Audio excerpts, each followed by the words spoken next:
नमस्कार, DD news पर आप देखना शुरू कर चुका है हमारा खास प्रोग्राम। इस वक्त मैं हूं लाल चंद्र सिंह। सबसे पहले आप सभी को विजयादशमी की ढेर सारी शुभकामनाएं। आज इस वक्त में अगले एक घंटे में हम देखेंगे कुछ ऐसी खबरें जिन पर चर्चा जरूरी है, और यह चर्चा हम करेंगे अपने संवाददाताओं और खास मेहमानों के साथ। और आज सबसे पहले बात करेंगे कि आरएसएस के जो 100 वर्ष पूरे हुए हैं, तो इस अवसर पर नागपुर में विशेष विजयादशमी है। वैसे तो कार्यक्रम देश भर में हो रहे हैं, लेकिन विशेष विजयादशमी नागपुर में है इस बार, क्योंकि इसी दिन 100 साल पहले आरएसएस की स्थापना हुई थी। तो आरएसएस के प्रमुख मोहन भागवत ने वहां विशेष संबोधन दिया है। क्या कुछ बड़ी बातें कही हैं। साथ ही प्रधानमंत्री भी कल शामिल हुए थे, उन्होंने भी कई बड़ी बातें कही हैं। इसके बारे में सबसे पहले बात करेंगे, और इसके बाद आज की खास चर्चा खास मेहमानों के साथ होगी कि उत्तर प्रदेश के बरेली में जो शुक्रवार को हिंसा हुई थी जुमे की नमाज के बाद, उसमें बड़ी बड़ी साजिश के खुलासे हो रहे हैं। प्रशासन लगातार सख्त कार्रवाई कर रहा है, लेकिन साजिश बड़ी थी। कितनी बड़ी साजिश थी गड़बड़ी की, ये लगातार खुलासे हो रहे हैं। इस पर बात करेंगे खास मेहमानों के साथ, खास चर्चा करेंगे इस पर। और इसके बाद कि देश भर में विजयादशमी का किस तरह से उमंग है, उत्सव है, कौन कौन से दशहरे विशेष हैं, और साथ ही आज राष्ट्रपति, प्रधानमंत्री और कांग्रेस की पूर्व अध्यक्षा सोनिया गांधी भी कहां कहां जा रहे हैं ये लोग दशहरा में भाग लेने के लिए। इन सभी चीजों पर करेंगे बात, इन तमाम मुद्दों पर करेंगे अहम सवाल जवाब। लेकिन सबसे पहले इस वक्त की हेडलाइंस। देश और विश्व बापू को आज कर रहा है नमन। राष्ट्रपति, उपराष्ट्रपति और प्रधानमंत्री ने राजघाट जाकर अर्पित की श्रद्धांजलि। वहीं देश के लाल बहादुर शास्त्री का भी आज हो रहा है स्मरण। आरएसएस की गौरवमयी यात्रा के 100 वर्ष पूरे। पीएम मोदी ने यात्रा को बताया राष्ट्रभक्ति और सेवा का पर्याय। लेख में पीएम ने कहा, विकसित भारत में संघ का अहम योगदान। हिंदू समाज का संगठित होना देश की एकता, सुरक्षा और विकास की गारंटी। नागपुर में संघ प्रमुख डॉक्टर मोहन भागवत ने कहा, देश को बनना होगा आत्मनिर्भर। देश भर में आज विजयादशमी की धूम। राष्ट्रपति और प्रधानमंत्री शाम को दशहरा कार्यक्रम में होंगे शामिल। तो रक्षा मंत्री ने भुज सैन्य अड्डे पर की शस्त्र पूजा। और बरेली हिंसा मामले में यूपी पुलिस का सख्त एक्शन। लगातार हो रहे हैं बड़ी साजिश के खुलासे। यूपी पुलिस ने कहा, एक हफ्ते पहले से चल रही थी बरेली दंगे की प्लानिंग। हिंसा के लिए बाहरी राज्यों से भी लोगों को बुलाया गया।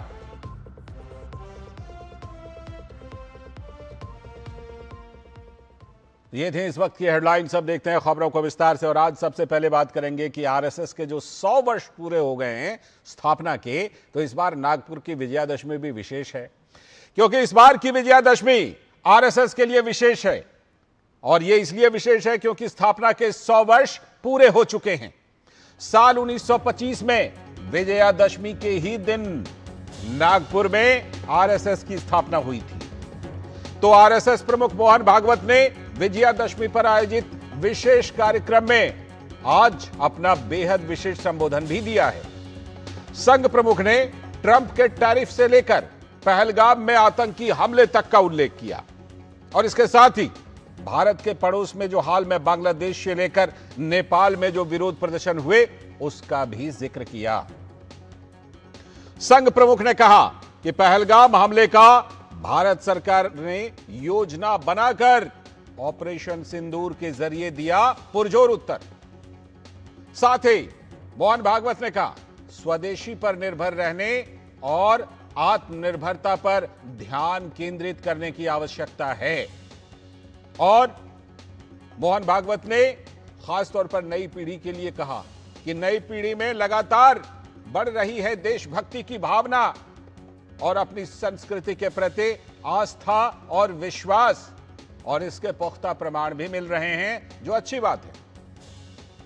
लेकिन चेतावनी भी दी, आगाह किया कि भारत में उपद्रवों को चाहने वाली शक्तियां देश विदेश में सक्रिय हैं। इसीलिए आरएसएस प्रमुख ने देशवासियों को सावधान भी किया। और नागपुर में आयोजित आज के कार्यक्रम में प्रमुख अतिथि रहे पूर्व राष्ट्रपति रामनाथ कोविंद। तो पूर्व राष्ट्रपति रामनाथ कोविंद ने आरएसएस की 100 वर्षों की यात्रा की जमकर प्रशंसा की है।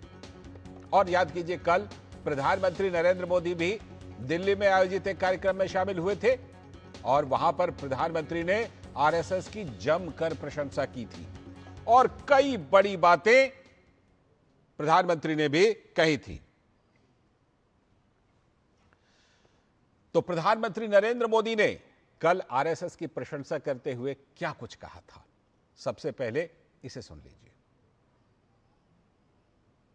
जिसने कभी कटुता को जन्म नहीं दिया, वो है प्रत्येक स्वयंसेवक का लोकतंत्र और संवैधानिक संस्थाओं में अडिग विश्वास। जब देश पर इमरजेंसी थोपी गई तो इसी एक विश्वास ने हर स्वयंसेवक को ताकत दी, उसे संघर्ष करने की क्षमता दी।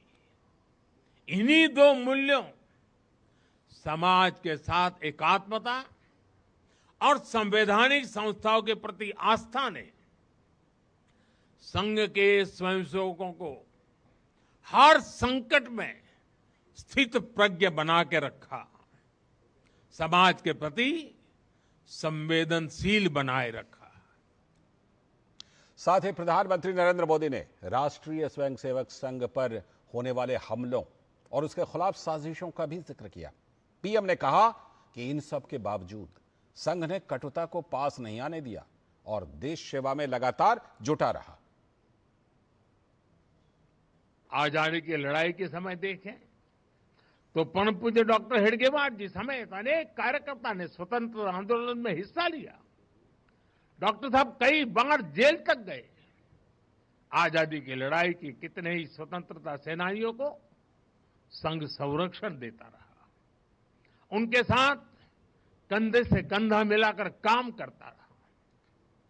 1942 में 1942 में जब चिमूर में अंग्रेजों के खिलाफ आंदोलन हुआ तो उसमें अनेक स्वयंसेवकों को अंग्रेजों के भीषण अत्याचार का सामना करना पड़ा। आजादी के बाद भी हैदराबाद में निजाम के अत्याचारों के खिलाफ संघर्ष से लेकर गोवा के स्वतंत्रता आंदोलन और दादरा नगर हवेली की मुक्ति तक संघ ने कितने ही बलिदान दिए और भाव एक ही रहा, राष्ट्र प्रथम। लक्ष्य एक ही रहा, एक भारत श्रेष्ठ भारत।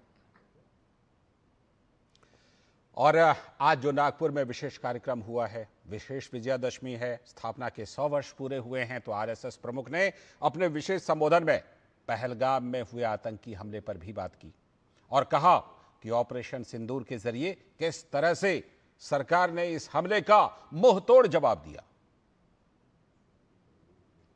पिछले साल एक दुर्घटना पहलगाम की भी हुई। हमला हुआ सीमा पार के आतंकियों के द्वारा। 26 भारतीय नागरिकों की उनका धर्म पूछकर हत्या की। लेकिन उसके चलते सारे देश में प्रचंड दुख और क्रोध की लहर पैदा हुई। पूरी तैयारी करके सरकार ने, हमारी सेना ने उसका बहुत पुरजोर उत्तर दिया।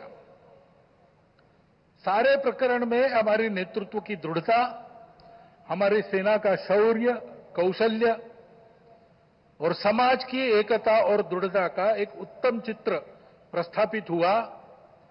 और यह भी वह घटना हमको सिखा गई कि यद्यपि हम सबके प्रति मित्रभाव रखते हैं और रखेंगे, फिर भी अपने सुरक्षा के विषय में हमको अधिकाधिक सजग रहना पड़ेगा, समर्थ बनना पड़ेगा। साथ ही मोहन भागवत ने टैरिफ के बारे में भी बात की। उन्होंने कहा कि अमेरिका के द्वारा लगाए गए अनुचित टैरिफ की मार सभी को पड़ रही है। साथ ही उन्होंने कहा कि हमें निर्भरता को मजबूरी नहीं बनने देना होगा, इसीलिए हमें आत्मनिर्भर बनना होगा।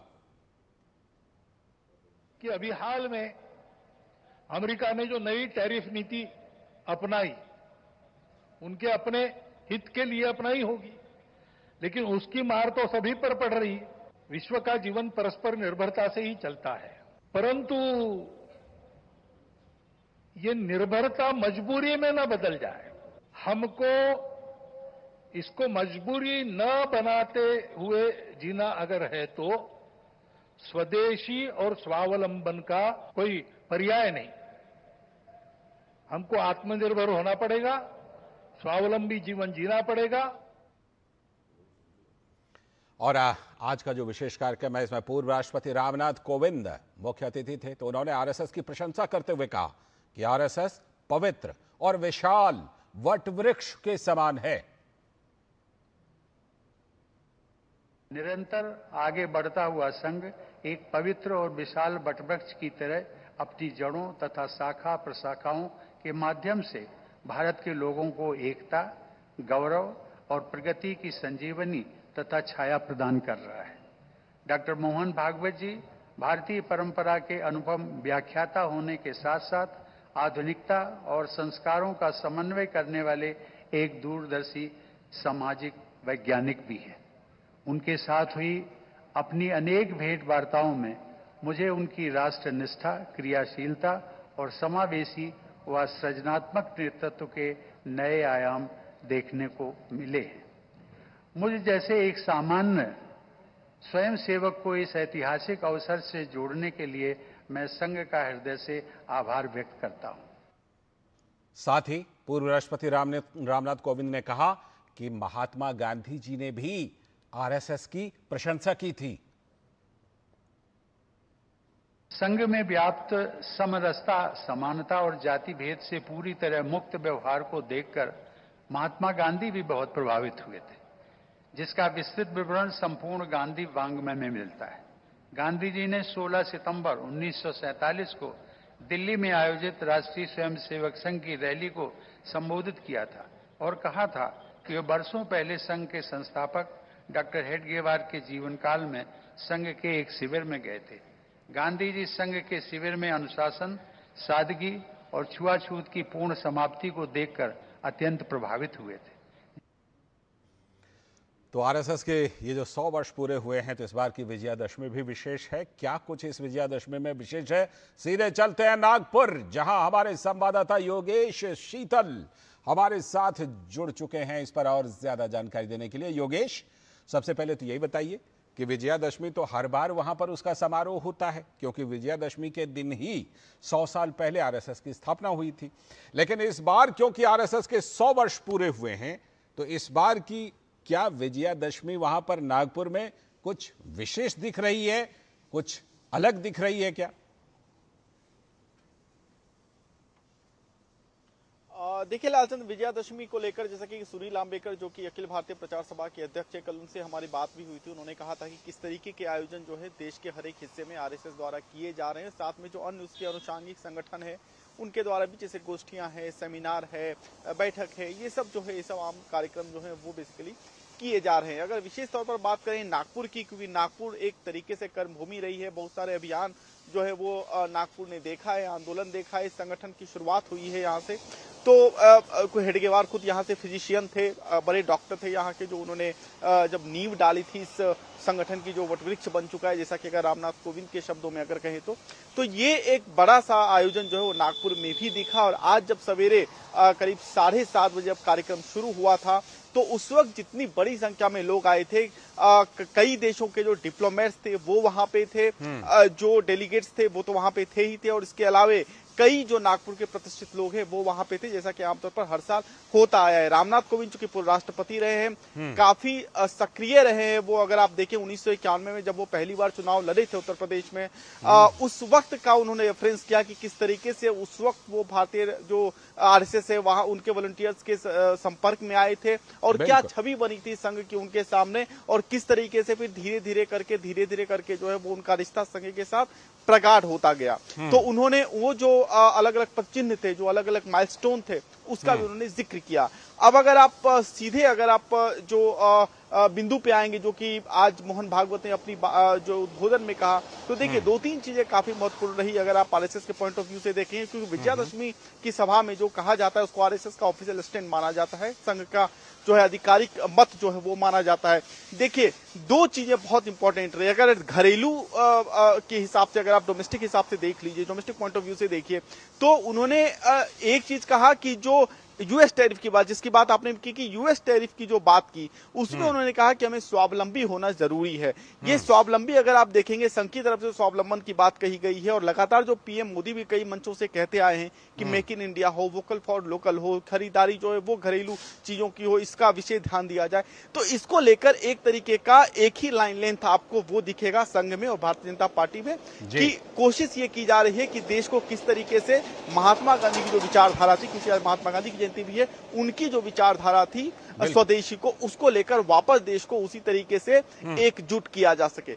दूसरी बात, जहां तक देश की नेतृत्व की बात है, जैसा आपने कहा भी कि पहलगाम अटैक को लेकर संघ प्रमुख ने सीधी अपनी राय रखी कि जो देश का नेतृत्व है, साथ में जो सेना की कौशलता है, जो पराक्रम है, उसकी एक बानगी दिखी, साथ में जो कूटनीतिक सफलता है, यानी कि विश्व में जिस तरीके से भारत को साथ मिला, भारत के साथ लोग खड़े दिखे, अलग अलग देश के लोग, वो भी कहीं ना कहीं ये दर्शाया कि किस तरीके से भारत अपनी जो स्थिति है उसको पूरे विश्व में मजबूत कर रहा है। इन सब चीजों के अलावा अगर आप देखें तो कई और सप्लीमेंट्री इश्यूज थे जिसको कि उन्होंने टच किया, मसलन चाहे वो इन्वायरमेंट का इश्यू हो, चाहे वो हिंदू समाज की बात हो, एक वृहद समाज की बात हो। संघ प्रमुख अपना संबोधन देते हैं तो वो तमाम जो बड़े मुद्दे, यहां तक कि जो ज्वलंत मुद्दे होते हैं, उनको भी वो अपने संबोधन में शामिल करते हैं।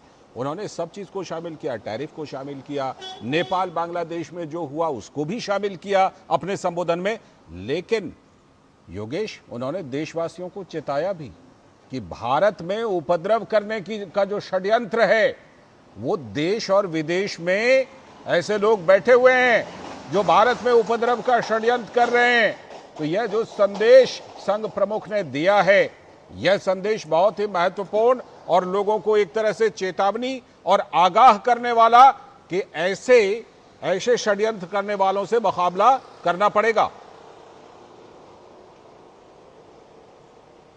देखिए, उन्होंने ग्रामर ऑफ एनार्की की बात की, जो कि बाबा साहब आंबेडकर के शब्द हैं, क्योंकि जिस तरीके से अराजक फैलाकर कोशिश की जा रही है कि सत्ता को बदलने की कई जगहों पर, उसका उन्होंने कहा कि उन्होंने अपनी राय इस पर स्पष्ट रखी कि ऐसा कभी भी हो नहीं पाया, व्यवस्था बदली नहीं है। अलग बात है कि एक निरंकुश शासक से हटके दूसरा निरंकुश शासक वहां पर आया है, या फिर जो वहां की अर्थव्यवस्था है या पूरी स्थिति वो चरमरा गई है, लेकिन वो जो ऑब्जेक्टिव जिसको बोलते हैं, जो उद्देश्य बोलते हैं, वो पूरा नहीं हो पाया है। और इस तरीके से वो कभी भी नहीं हो पाता है। सड़क पे निकलना, आगजनी करना, चीजों को तहस नहस करना, अपनी ही देश की संपत्ति को खराब करना, चाहे वो नेपाल हो, बांग्लादेश हो, या फिर जो भारत के और जो समीपवर्ती जो पड़ोसी देश है, वहां पे जो दृश्य देखा गया पिछले कुछ समय में, आप इसको चाहिए तो कुछ और जगहों से जोड़ कर भी देख सकते हैं। हालांकि ये बात उन्होंने कही नहीं, इसे मुझे नहीं लगता इसका इंटरप्रिटेशन ज्यादा करना सही होगा, लेकिन जो उन्होंने कहा कि जो आसपास के देश है वहां पे ये चीज नहीं हो पाए, चाहे कई तरह की साम्यवादी क्रांतियां भी कहीं आई, लेकिन अभी ऐसा लगा नहीं कि उस क्रांति के बाद चीजें जो है वो अच्छी हो गई, या फिर ऐसा लगा कि पूरी तस्वीर बदल गई, चीजें फिर वैसे ही रह गई और नेतृत्व सिर्फ रिप्लेस हो गया, यानी आपने एक ही जगह बी आ गया, चीजें वैसे ही रह गई, तो कोई ऑब्जेक्टिव हासिल नहीं हुआ। इसका उन्होंने निदान ये बताया कि जो ये रास्ता है वो बेसिकली लोगों से ही होकर जाता है, क्योंकि समाज का निर्माण, राजनीति का निर्माण जो है वो लोगों से होकर जाता है। इसीलिए अगर चीजें बदलनी है तो लोगों को अपने स्तर पे बदलना होगा, और संघ जो है यही संघ का अध्याय है, यही संघ का पाठ है, जो कि संघ अपने स्वयंसेवकों के माध्यम से समाज को देता आया। बिल्कुल, और लोगों में भी सबसे बड़ी भूमिका किनकी? युवाओं की। तो युवाओं का भी उन्होंने उल्लेख किया और इस बात पर संतोष व्यक्त किया कि युवाओं में देशभक्ति, संस्कृति बढ़ रही है, इसके प्रमाण लगातार मिल रहे हैं। बहुत बहुत धन्यवाद जुड़ने के लिए योगेश, और इस पूरे मामले पर जानकारी देने के लिए। तो हमारे संवाददाता योगेश शीतल नागपुर से जुड़े थे और हम बात कर रहे थे कि आरएसएस के लिए इस बार की विजयादशमी कितनी विशेष है और क्या कुछ विशेष बातें कही हैं संघ प्रमुख ने। अभी वक्त है एक ब्रेक का, और ब्रेक के बाद जब लौटेंगे तब आज की खास चर्चा खास मेहमानों के साथ करेंगे कि उत्तर प्रदेश के बरेली में शुक्रवार को जो हिंसा भड़की थी उस पर कार्रवाई तो बड़ी सख्त हो रही है, लेकिन बड़े बड़े खुलासे भी आ रहे हैं कि बड़ी साजिश थी। करेंगे इस पर बात, करेंगे इस पर चर्चा एक छोटे से ब्रेक के बाद।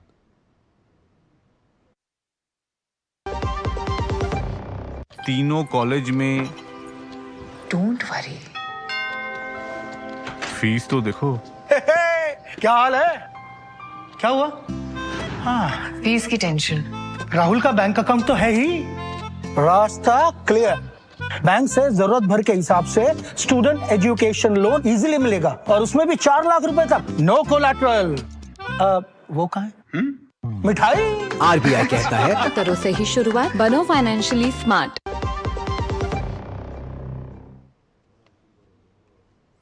स्वागत है ब्रेक के बाद। आप देख रहे हैं डीडी न्यूज पर इस वक्त, और जैसा कि ब्रेक पर जाने से पहले हमने बताया था कि अब खास मेहमानों के साथ हम खास चर्चा करने वाले हैं। और मामला क्या है? मामला यह है कि उत्तर प्रदेश के बरेली में जो हिंसा हुई थी पिछले शुक्रवार को, उसमें बड़ी बड़ी साजिश के खुलासे हो रहे हैं।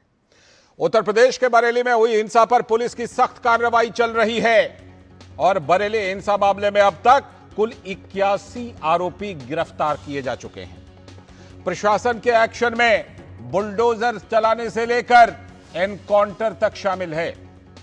74 अवैध दुकानों और संपत्तियों पर बुलडोजर चलाया जा चुका है अब तक। मुख्यमंत्री योगी आदित्यनाथ के निर्देश पर प्रशासन सख्त कार्रवाई कर रहा है। बरेली में दरअसल 26 सितंबर शुक्रवार को जुमे की नमाज के बाद यह हिंसा भड़क गई थी और इस हिंसा को उत्तर प्रदेश पुलिस ने सुनियोजित और एक बड़ी और गहरी साजिश बताया है। यूपी पुलिस कह रही है कि एक हफ्ते पहले से इस बरेली दंगे की प्लानिंग चल रही थी, पूरी योजना बनाई गई और इस हिंसा के लिए बाहरी राज्यों से भी लोगों को बुलाया गया बरेली में उपद्रव करने के लिए। इस पूरे मामले में मौलाना तौकीर रजा को पुलिस ने गिरफ्तार किया है। तौकीर रजा है कौन? ये इत्तेहादे मिल्लत काउंसिल के प्रमुख हैं मौलाना तौकीर रजा, और उन्हीं का वो भड़काऊ संदेश था। तो मौलाना तौकीर रजा के मददगारों पर भी प्रशासन लगातार सख्त एक्शन कर रहा है। लेकिन बड़ा सवाल यह है कि क्या ये इतनी बड़ी साजिश थी जिसके लिए बाहरी राज्यों तक से लोगों को बुलाया गया उपद्रव करने के लिए? लेकिन इन सब के बीच राजनीतिक बयान भी आ रहे हैं। तो बरेली हिंसा को लेकर समाजवादी पार्टी के नेता रविदास मेहरोत्रा ने कहा कि हमने वर्तमान न्यायाधीश से पूरी घटना की जांच कराने की मांग की है, और लेकिन उन्होंने पुलिस प्रशासन पर लोगों को फर्जी आरोप लगाकर और फर्जी मुकदमे में गिरफ्तार करने का भी पुलिस पर आरोप लगाया। भाजपा की प्रदेश सरकार के आदेश पर पुलिस ने बर्बर रूप से लाठी चार्ज करी, जिससे सैकड़ों लोग घायल हो गए। हम लोगों ने ये मांग करी थी कि किसी वर्तमान न्यायाधीश से पूरी घटना की जांच कराई जाए और जो लोग दोषी हैं उनके खिलाफ कार्रवाई हो। लेकिन जांच के स्थान पर वहां के लोगों को फर्जी आरोप लगा करके फर्जी मुकदमों में गिरफ्तार करने की साजिश हो रही है। तो वहीं पूरे मामले पर भाजपा के नेता राकेश त्रिपाठी ने कहा कि कानपुर की एक घटना को जानबूझकर अफवाह के तौर पर पूरे देश में टूल किट गैंग की तरह फैला दिया गया। देखिए, कानपुर की एक घटना को जानबूझ करके अफवाह के रूप में गलत तरीके से व्याख्यायित करते हुए पूरे देश भर में महाराष्ट्र, कर्नाटका, उत्तराखंड, उत्तर प्रदेश, अलग अलग राज्यों में एक टूल किट गैंग की तरह से फैशनेबल स्लोगन लेकर के आई लव मोहम्मद के नाम पर शक्ति प्रदर्शन किया गया और यह षड्यंत्र था। लेकिन उनके इन मंसूबों को सफल नहीं होने दिया गया। पूरी कठोरता के साथ कार्रवाई हुई है और हर कड़ी को खोल करके निकाला जा रहा है कि आखिरकार जुम्मे की नमाज के दिन ये हिंसक भीड़ कैसे इकट्ठा की गई, इनके पास ये पेट्रोल बम कहां से आए, असलहों का प्रदर्शन कहां से हुआ और इनको भड़काने वाले लोग कौन कौन थे। एक एक इसकी तह तह की जांच हो रही है। और इस बीच बरेली हिंसा को लेकर हो रही कार्रवाई पर डीएम अविनाश सिंह ने कहा है कि जो भी निर्दोष हैं उनको किसी प्रकार से परेशान नहीं किया जाएगा और जो कोई भी दोषी हैं उनको किसी भी हालत में बख्शा नहीं जाएगा। कार्रवाइयों में स्पष्ट निर्देश दिए गए हैं सभी को कि कोई भी निर्दोष है उसको किसी प्रकार से परेशान न किया जाए और कोई भी जो दोषी है या जो उत्पाती तत्व हैं उनको किसी भी हालत में बख्शा नहीं जाएगा। उनके खिलाफ कठोरतम कार्रवाई अमल में लाई जाएगी। कोई एक कास्ट, रिलीजन या भाषा या उस तरह का कोई भी प्रॉब्लम है, मतलब किसी भी उसके विशेष के साथ नहीं है। ये तो मतलब सिर्फ वो लोग हैं जो कह सकते हो कि वो दंगाई हैं, जो बलवाई हैं या उत्पाती हैं। और इन दंगाइयों बलवाइयों की कोई न जाति होता है न कोई धर्म होता है, ये तो सिर्फ और सिर्फ अपराधी होते हैं। और इसीलिए इनके विरुद्ध जो शासन की कानून और शांति व्यवस्था को लेकर जीरो टॉलरेंस की जो पॉलिसी है उसी का 100% जनपद बरेली में अनुपालन सुनिश्चित कराया जा रहा है।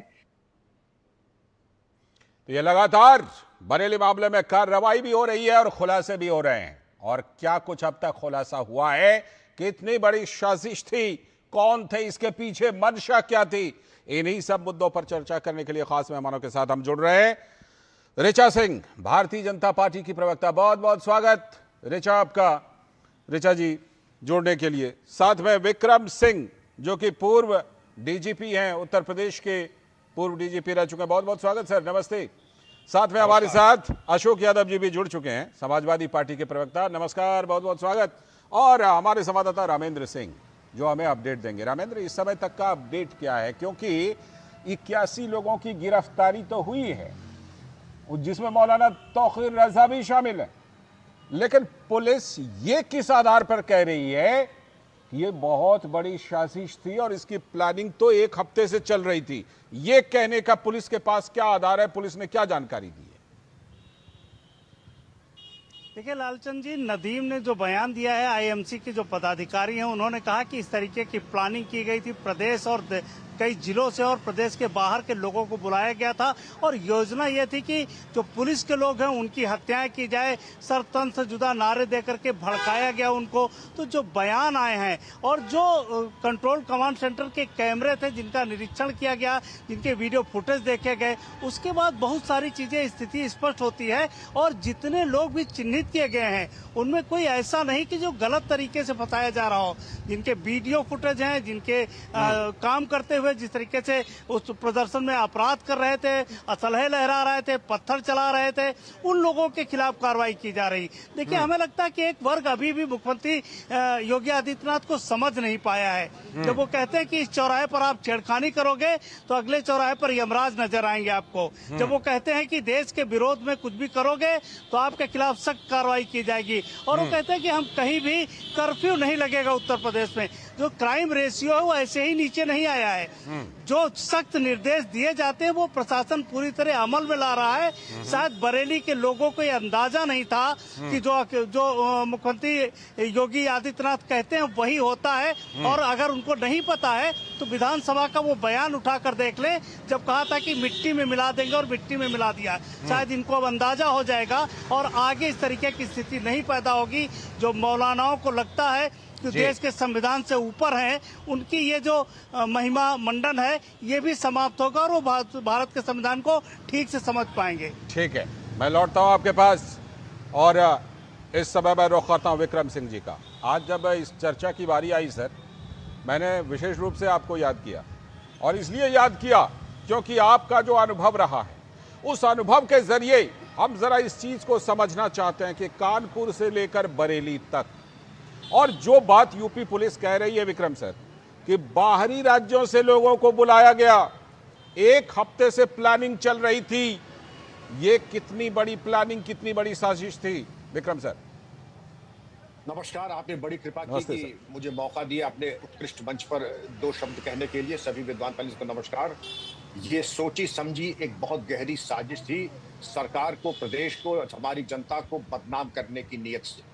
जी। हाथ में चक्कू, पेट्रोल बम और बाकी चीजें लेके जाना। और 22 पुलिसकर्मी आज अपनी जिंदगी से जूझ रहे हैं, उनके ऊपर किसी ने एक शब्द नहीं कहा। मुझे घोर आपत्ति इस बात पे है। और आपने पुलिसकर्मियों की हत्या का इंतजाम और मंसूबा तैयार किया। 3 नाम जो प्रमुख प्रकाश में आए हैं, मैं जानना चाहूंगा नदीम खान, डॉक्टर नफीस और अनीस सकलैनी, और जो मुठभेड़ में गिरफ्तार हुए इनके, और जो 2500 चिन्हित थे, उनमें से चुन करके जो शीर्षस्थ जो नेतृत्व है उनके ऊपर रासुका और गैंगस्टर लग जाना चाहिए जी। ये बहुत ही बरेली पुलिस ने बहुत ही उदार दृष्टिकोण अपनाया। इनके षड्यंत्र की देखिए कितना शातिर दिमाग था कि पहले इन्होंने आईएमसी जो इनकी पार्टी का फेसबुक पेज था उसके ऊपर इन्होंने अपनी चिट्ठी लिखी और ये कहा कि हम लोग केवल 2 आदमी आएंगे, ज्ञापन देंगे। उसकी फोटो कॉपी करके उसकी स्क्रीनशॉट लेके डीएम एसएसपी को दुनिया को दे करके भ्रम की स्थिति उत्पन्न की। बाद में कहा इस पे हमारे दस्तखत नहीं है और ये अपने व्हाट्सएप ग्रुप पे कहा आप लोग इकट्ठा हो जाइए और अगर 10 जगहों पे दंगे की स्थिति उत्पन्न हुई आप समझ सकते हैं किस तैयारी से ये आए थे। इसमें शातिर बदमाश और जो मुठभेड़ में गिरफ्तार हुए हैं उनके ऊपर किसी पे 17 मुकदमे हैं, किसी पे 18 मुकदमे हैं। और मैं समझता हूँ बरेली पुलिस बधाई की पात्र है कि उन्होंने बड़ी सूझबूझ परिपक्वता के साथ न्यूनतम बल प्रयोग किया। आपने हमारे टाइम में जरा चले जाइए, आपको मालूम पड़ जाएगा कि सेवा का मौका मुझे दिया होता इनको आटे दाल का भाव मालूम पड़ गया होता। वो हमें पता है कि आप अगर होते तो और भी किस तरह का एक्शन आप लेते, वो हमें पता है। इसीलिए हमने आज सबसे पहले आपको याद किया कि ये ऐसा अवसर है जिस पर विक्रम सिंह जी को बुलाया जाए और उनके दृष्टिकोण को समझा जाए। अशोक यादव जी आपके पास आ रहा हूं, बताइए क्या दिक्कत है? अगर दोषियों की पहचान आप देखिए जरा कि ड्रोन कैमरे के जरिए तस्वीरें ली गई हैं, दृश्य लिए गए हैं, एक एक दोषी आरोपी, दोषी तो नहीं कहेंगे अभी, आरोपी कह लेते हैं, एक एक आरोपी की पहचान करके अगर कार्रवाई हो रही है और ये कहा जा रहा है कि किसी भी निर्दोष को परेशान नहीं किया जाएगा, तो कहां दिक्कत है? क्यों इस तरह के बयान की जरूरत सपा को पड़ती है कि भाई इसमें पुलिस जो है वो अनुचित कार्रवाई कर रही है, फर्जी कार्रवाई कर रही है? बहुत बहुत शुभकामनाएं आपको भी।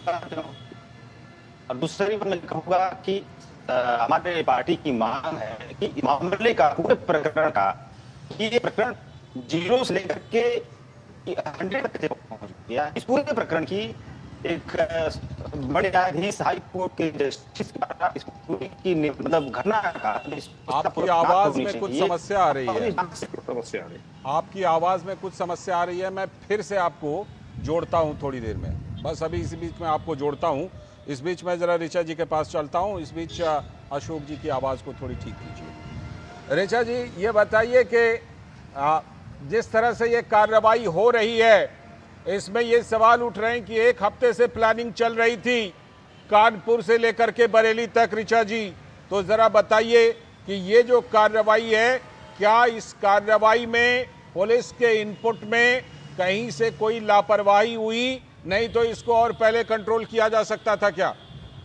नहीं, देखिए पुलिस की ओर से और उत्तर प्रदेश प्रशासन की ओर से पूरी मुस्तैदी के साथ जो एक षड्यंत्र रचकर उत्तर प्रदेश को अस्थिर करने की, जब हिंदू समाज के तमाम त्योहार चल रहे हैं, शारदीय नवरात्र चल रहा था, विजयदशमी का बड़ा त्योहार होने जा रहा है, तो ऐसे समय में एक अस्थिरता उत्पन्न करने की और साथ ही इन त्योहारों को डिस्टर्ब करने की एक जो लंबा षड्यंत्र किया गया था, उसको उत्तर प्रदेश के प्रशासन, सरकार की जिम्मेदार भूमिका और पुलिस वालों ने जिस तरीके से तत्काल एक्शन लिया, उसके चलते उसको उस षड्यंत्र को फेल कर दिया गया है। लेकिन मैं आपसे एक बात कहना चाहती हूँ कि कानून व्यवस्था के प्रश्न को जिस तरीके से सांप्रदायिक रंग देने का प्रयास राजनीतिक दलों द्वारा, जो विशेषकर कांग्रेस और समाजवादी पार्टी है, और साथ ही एक विशेष कम्युनिटी के द्वारा किया जा रहा है, ये बेहद निंदनीय है।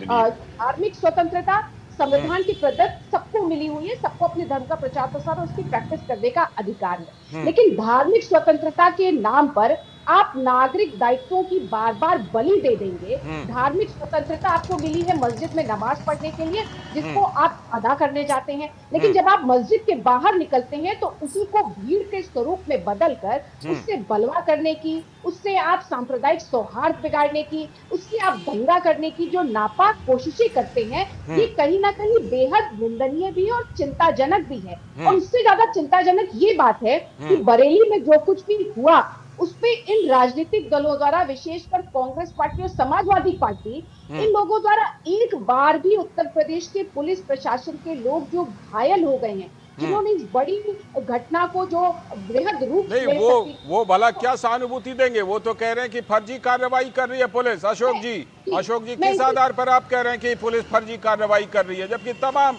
आजकल तकनीक ऐसे हैं ड्रोन कैमरे से लेकर के एआई तक है, उससे पहचान की जा रही है, कार्रवाई की जा रही है, तो आपको फर्जी क्यों लग रहा है?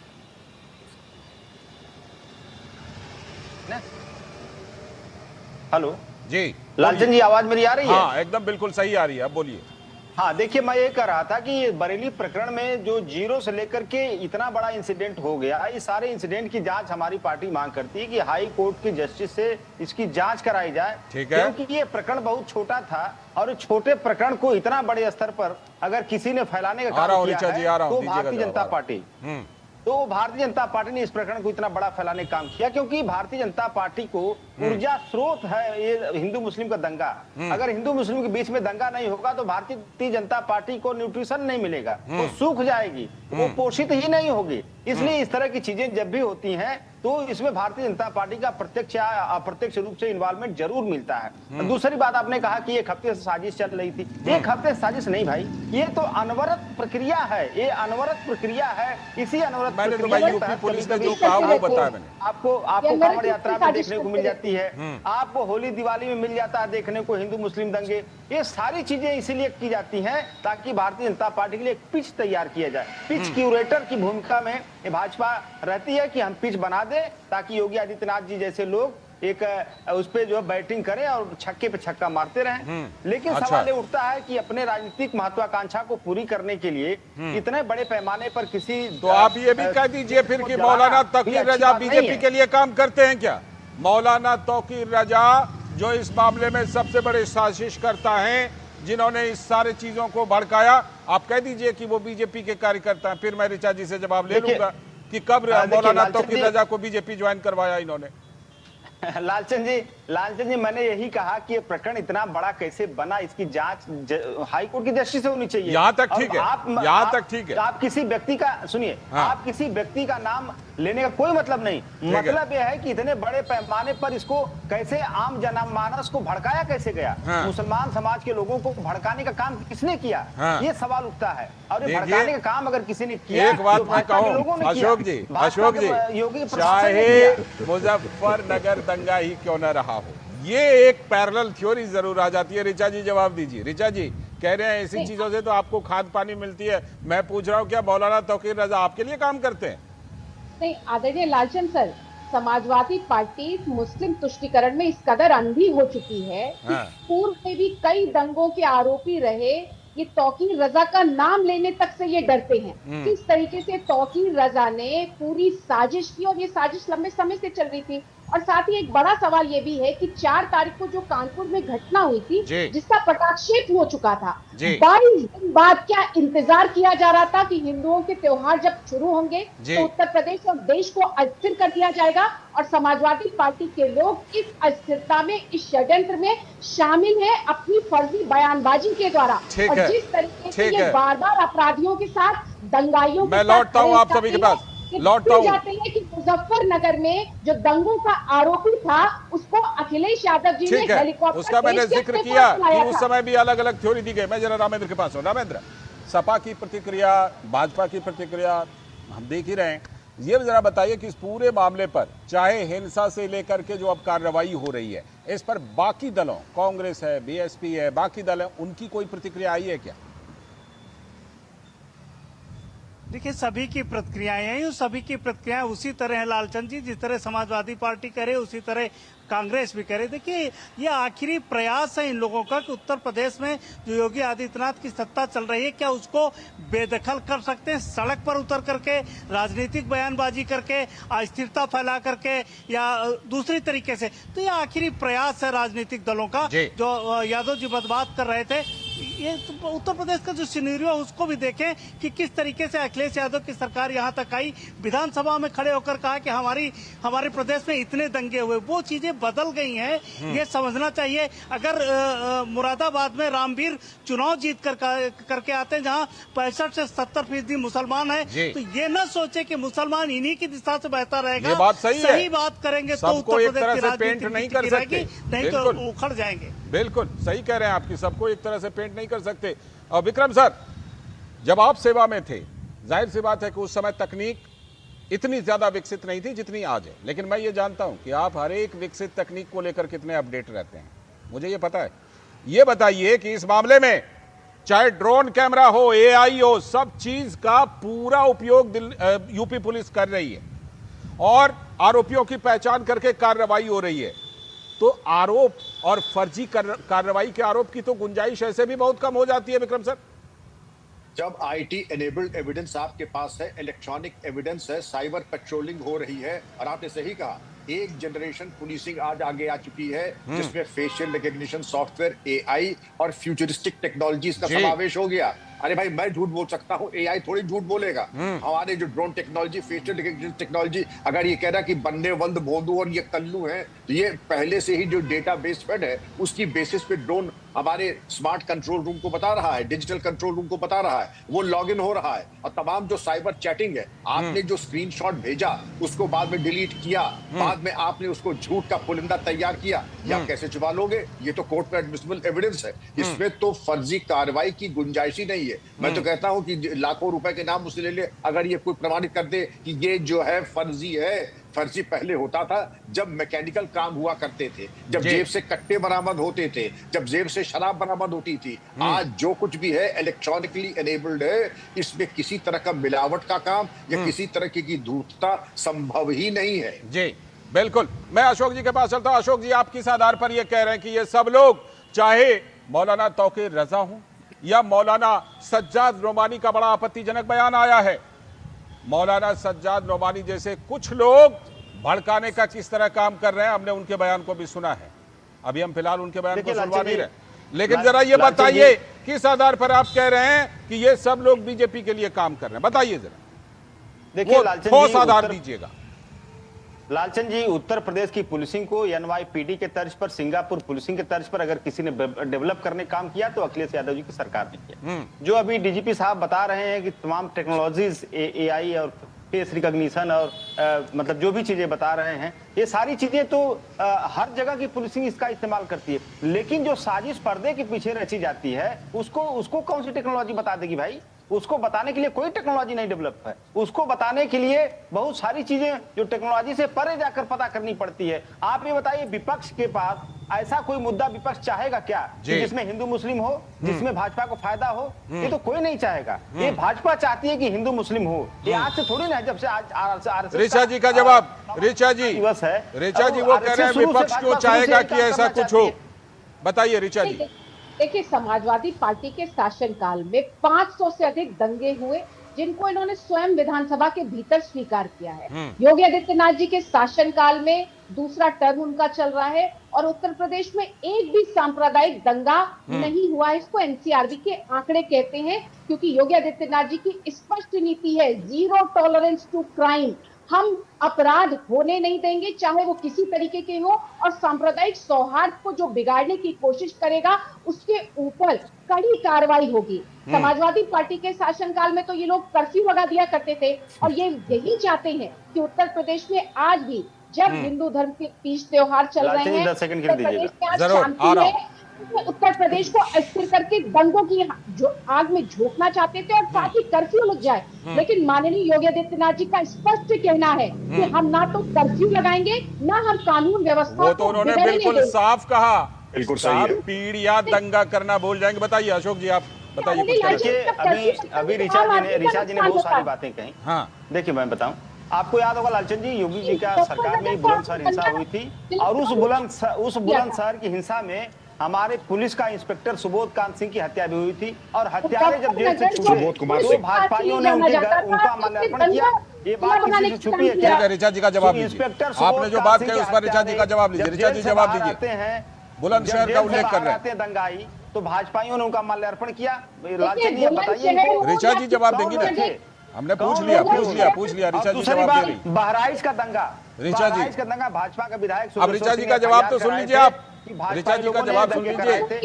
ठीक है, दंगे भड़का रहा था। अशोक जी समाजवादी पार्टी के शासनकाल में 500 अधिक दंगे हुए। मुजफ्फरनगर जो अपनी गुड़ की पिछवाड़ से जाना जाता था, नहीं सुन लीजिए, जवाब ले लीजिए, मुजफ्फरनगर जो अपनी गुड़ की मिठास के लिए जाना जाता था। ये एक दूसरे के ऊपर आरोप मढ़ना, एक दूसरे के ऊपर आरोप मढ़ने से अच्छा होगा कि जो समस्या है और जो यूपी पुलिस कार्रवाई कर रही है और साजिश का खुलासा कर रही है। उस चीज पर उस चीज पर सभी को गंभीर होना चाहिए। राजनीतिक दल अगर सही रुख रखेंगे तो मुझे पूरा भरोसा है कि जो उपद्रवी हैं उनका भी मनोबल टूटेगा। लेकिन अगर आप गलत रुख लेते हैं ना तो उपद्रवियों का भी मनोबल बढ़ता है, फिर अगली जगह कहीं उपद्रव होता है। मुझे लगता है विक्रम सिंह सर भी इस बात से पूरी तरह सहमत दिख रहे हैं। फिलहाल समय की कमी है। बहुत बहुत शुक्रिया विक्रम सर जुड़ने के लिए, ऋचा जी जुड़ने के लिए, अशोक जी और रामेंद्र आपका भी जुड़ने के लिए इस चर्चा में बहुत बहुत शुक्रिया। लेकिन एक बात तो बिल्कुल साफ है कि बरेली मामले में बड़े बड़े खुलासे हो रहे हैं। आने वाले दिनों में और कुछ बड़े खुलासे हो सकते हैं। हम लगातार इस पर आपको बताते रहेंगे।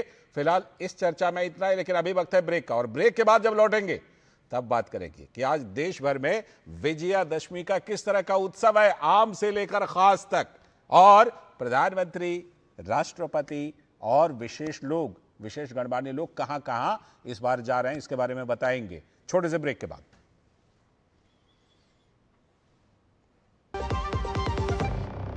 जब धरती चीर कर निकलता है लोहे का पत्थर और मिलता है मोंगिया के जोश से, फिर तपता है, पिघलता है और बनता है फौलाद। अब होता है सरिया सारी खूबियों के साथ। मोंगिया स्टील, मजबूत देश का मजबूत सरिया। स्वागत है ब्रेक के बाद। आप देख रहे हैं डीडी न्यूज पर। इस वक्त जैसा ब्रेक पर जाने से पहले बताया था कि अब देश भर में जो विजयादशमी का उत्सव है उसकी जो धूम है उसके बारे में बात करेंगे। आज देश भर में दुर्गा पूजा और विजयादशमी उत्सव की जबरदस्त धूम है। श्रद्धालुओं में दुर्गा पूजा और नवरात्र के अंतिम दिन को लेकर उत्साह चरम पर है। आज दिल्ली समेत देश के कई जगहों पर रावण दहन का कार्यक्रम है, तो राजधानी दिल्ली में अलग अलग कार्यक्रमों में शामिल हो रहे हैं राष्ट्रपति, प्रधानमंत्री और कांग्रेस की पूर्व अध्यक्षा सोनिया गांधी भी। सबसे पहले राष्ट्रपति द्रौपदी मुर्मू की बात करते हैं। लाल किला मैदान में बने श्री धार्मिक लीला कमेटी पंडाल में इस अवसर पर शामिल होंगी राष्ट्रपति द्रौपदी मुर्मू।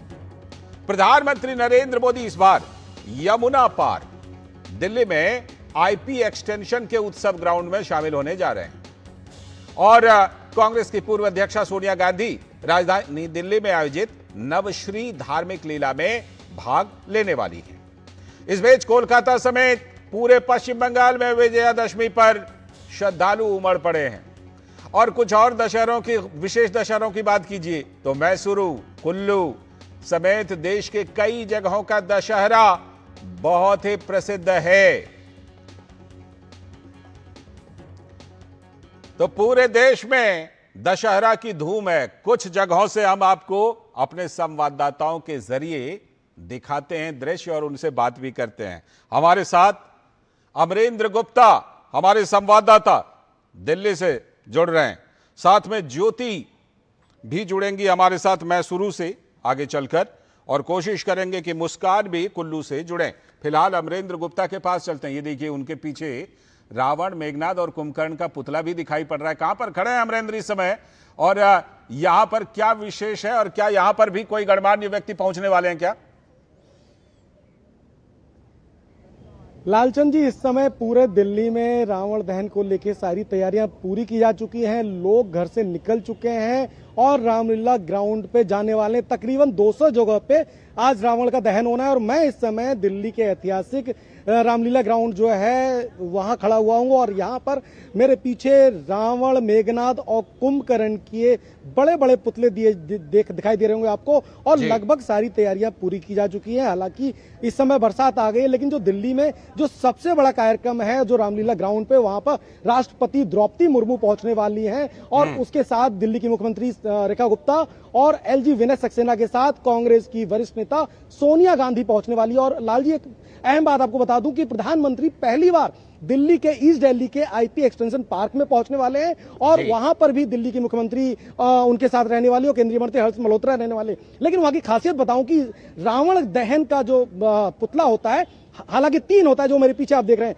रावण, मेघनाथ, कुंभकर्ण, लेकिन पहली बार एक मास लेवल पे एक मैसेज देने का प्रयास किया जा रहा है, और आईपी एक्सटेंशन के रामलीला पार्क में 4 पुतलों का दहन किया जाएगा, यानी कि रावण, मेघनाद और कुंभकर्ण के अलावा पहलगांव के जो आतंकी हैं उनको अभी पुतला फूका जा रहा है। इसके अलावा गृह मंत्री अमित शाह की बात करें तो वो भी दिल्ली के पीतमपुरा के डीडीए मैदान में रहने वाले, जहां पर 200 फीट का रावण है और उसका पुतला दहन किया जा रहा है। यानी कि बुराई पर अच्छाई की तस्वीर राजधानी में 200 जगहों पर नजर आएगी और काफी तैयारियां की जा रही हैं। रामलीला का मंचन भी थोड़ी देर में प्रारंभ होने जा रहा है। जहां पर मैं खड़ा हूं यहाँ पर सारे कलाकार तैयार हैं और गेस्ट आने वाले हैं, तो यहाँ पर रामलीला का मंचन भी प्रारंभ होगा और 7:30 के आसपास जो है पुतला दहन का कार्यक्रम प्रारंभ होगा। तो एक बड़ी तैयारी और एक बहुत बड़ा मैसेज कि किस तरह से बुराई पर जो अच्छाई की जीत होती है उसको लेकर राजधानी की तस्वीर दिखा रही है। अमरेंद्र, जिस तरह से श्रद्धालुओं की, दर्शकों की भारी भीड़ उमड़ती है,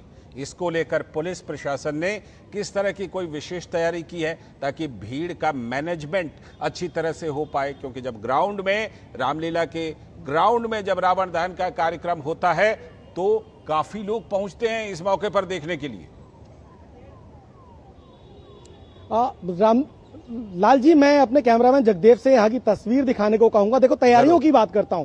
आप मेरे पीछे देख सकते हैं रावण, मेघनाद और कुंभकर्ण है और बीच का पूरा मैदान खाली पड़ा हुआ है जहां पर पुतला दहन का कार्यक्रम है। और आगे वाली जो पंक्ति बनाई गई है वो वीवीआईपी पंक्ति है, जहां से लोग सामने से कार्यक्रम को देख सकेंगे। दोनों साइड यानी कि फ्रंट में और उसके लेफ्ट साइड में पंक्तियां बनाई गई हैं जहां पर लोग देखेंगे। और ठीक सामने यानी कि रावण, कुंभकर्ण और मेघनाद के पुतले के ठीक सामने एक बड़ा मंच तैयार किया गया है जहां पर उस दौरान रामलीला का मंचन होगा। और सुरक्षा की बात करूं तो 3 लेयर में सुरक्षा है। पहले लेयर में यहां पर दिल्ली पुलिस के लोग हैं और अभी इस समय लोग चेक कर रहे हैं, मैदान को चेक कर रहे हैं, दिल्ली पुलिस की टीम है। इसके अलावा पैरामिलिट्री फोर्सेज है जो बाहर के लेयर में, और इनका अपना एक रामलीला कमेटी का जो सिक्योरिटी का अपना स्टाफ है वो लोग भी है। तो ये लोग पूरी चाक चौबंद व्यवस्था के साथ यहां पर तैयारियों को अंजाम दे रहे हैं और किसी भी तरह से कोई गलती ना हो इसके लिए दिल्ली पुलिस ने सीसीटीवी मॉनिटरिंग सेंटर बना रखे हैं और यहां आसपास जितने भी जगह हैं उनकी मॉनिटरिंग की जा रही है।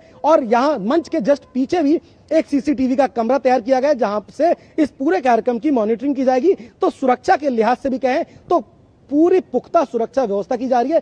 किसी भी तरह से कोई भूल ना हो, किसी भी तरह से कोई घटना ना हो, उसकी सावधानियों को बरतते हुए इस वक्त तैयारियों को पूरा किया जा रहा है। और अभी समय है, 2-3 घंटे का समय है, तो वो तैयारियों को अंतिम रूप दिया जा रहा है। लेकिन जिस तरह का माहौल है, मैं अभी देख रहा था कि बाहर परिवार के साथ लोग इकट्ठे मैदान में आ रहे हैं और अभी चूंकि वो पुतले के पास जा सकते हैं तो पुतले के पास जाकर परिवार के साथ वहां फोटो कर रहे हैं और पूरे जो मतलब पंडाल में लगभग तैयारियां लालचंद जी पूरी है।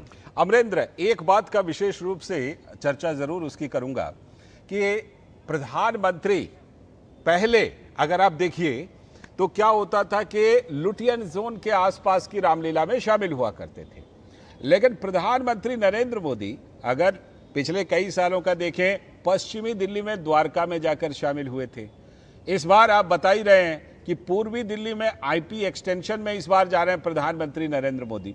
तो प्रधानमंत्री ने कई परंपराओं की तरह ये रामलीला में जाने की परंपरा में भी परिवर्तन किया है कि सिर्फ लुटियन जोन के आसपास नहीं जाना है बल्कि अलग अलग जगहों पर जाकर रामलीला में भाग लेना है। बल्कि मुझे याद है एक बार शायद लखनऊ भी गए थे प्रधानमंत्री नरेंद्र मोदी इस रावण दहन कार्यक्रम के लिए।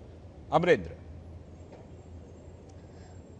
लालचंद जी, आपने बहुत अच्छी बात कही। प्रधानमंत्री जी ने हमेशा उन परंपराओं का निर्वहन किया जिससे सार्वजनिक तौर पे एक बड़ा मैसेज जाए, सार्वभौमिक तौर पे एक मैसेज जाए और जिस तरह से उनको लगे कि हमारे प्रधानमंत्री हमारे बीच में आए। तो प्रधानमंत्री जी ने उन सारी परंपराओं का लगातार पालन किया है और जिस ग्राउंड पे मैं हूं वहां पर भी प्रधानमंत्री इससे पहले आ चुके हैं। और आज जो आप बता रहे हैं कि प्रधानमंत्री ईस्ट दिल्ली के जो आईपी एक्सटेंशन के पार्क में जाने वाले हैं और वहां पर एक बड़ा मैसेज भी दिया जा रहा है। देखिए, जिस तरह से भारत ने पाकिस्तान को करारा जवाब दिया है, चाहे आप युद्ध मैदान में देखें या क्रिकेट के मैदान में देखें, और पहलगांव की घटना एक बड़ी घटना है, तो बुराई पर अच्छाई की जीत का एक बड़ा मैसेज प्रधानमंत्री जी की उपस्थिति में देना, ये अपने आप में एक बड़ा मैसेज जाता है देश को कि किसी भी तरह की जो बुराई है उस पर अच्छाई की हमेशा से जीत होती आई है। और पहलगांव को, आतंकियों को उनकी सही जगह पहुंचाने का काम भारत सरकार ने किया है। और उसी का मैसेज है कि यानी 3 पुतले